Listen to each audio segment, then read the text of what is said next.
اعوذ باللہ من الشیطان الرجیم، بسم اللہ الرحمن الرحیم۔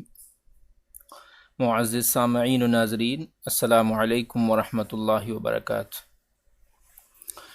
لفظ احسان کا جو مادہ ہے وہ ہا سین نون حسنہ ہے، جس کے معنی ہے عمدہ یا خوبصورت ہونا۔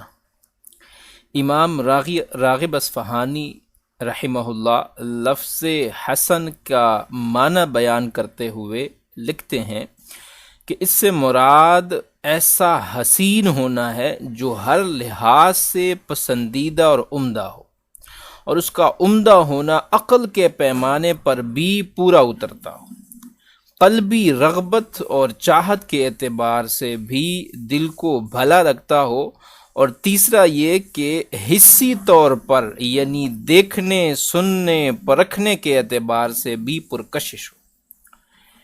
اسی سے باب افعال کا مصدر احسان ہے، گویا احسان ایسا عمل ہے جس میں حسن و جمال کی ایسی شان موجود ہو کہ ظاہر و باطن میں حسن ہی حسن ہو، اس میں کسی قسم کی کراہت اور ناپسندیدگی کا عنصر تک نہ ہو، امکان تک موجود نہ ہو۔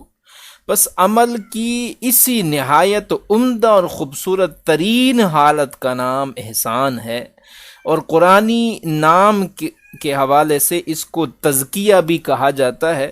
اس کے حصول کا طریقہ علم تصوف و سلوک کہلاتا ہے۔